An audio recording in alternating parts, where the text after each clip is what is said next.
पेड़ के ऊपर चढ़ा आदमी ऊंचा दिखाई देता है, जड़ में खड़ा आदमी नीचा दिखाई देता है। आदमी ना ऊंचा होता है ना नीचा होता है, ना बड़ा होता है ना छोटा होता है। आदमी सिर्फ आदमी होता है। पता नहीं इस सीधे सपाट सत्य को दुनिया क्यों नहीं जानती, और अगर जानती है तो मन से क्यों नहीं मानती। इससे फर्क नहीं पड़ता कि आदमी कहाँ खड़ा है, पथ पर या रथ पर, तीर पर या प्राचीर पर। फर्क इससे पड़ता है कि जहाँ खड़ा है या जहाँ उसे खड़ा होना पड़ा है, वहाँ उसका धरातल क्या है।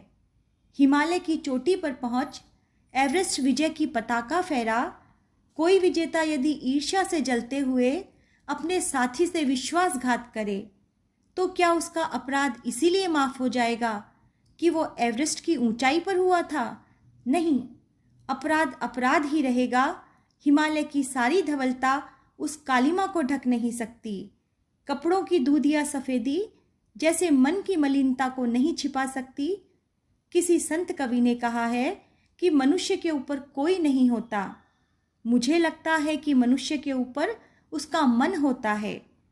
छोटे मन से कोई बड़ा नहीं होता, टूटे मन से कोई खड़ा नहीं होता। इसीलिए तो भगवान कृष्ण को शस्त्रों से सज्ज रथ पर चढ़े कुरुक्षेत्र के मैदान में खड़े अर्जुन को गीता सुनानी पड़ी थी। मन हार कर मैदान नहीं जीते जाते, ना मैदान जीतने से मन ही जीते जाते हैं। चोटी से गिरने से अधिक चोट लगती है, अस्थि तो जुड़ जाती है पर पीड़ा मन में सुलगती है। इसका अर्थ यह नहीं कि चोटी पर चढ़ने की चुनौती ही ना माने। इसका अर्थ यह भी नहीं कि परिस्थिति पर विजय पाने की ना ठाने। आदमी जहाँ खड़ा है वहीं खड़ा रहे, दूसरों की दया के भरोसे पड़ा रहे।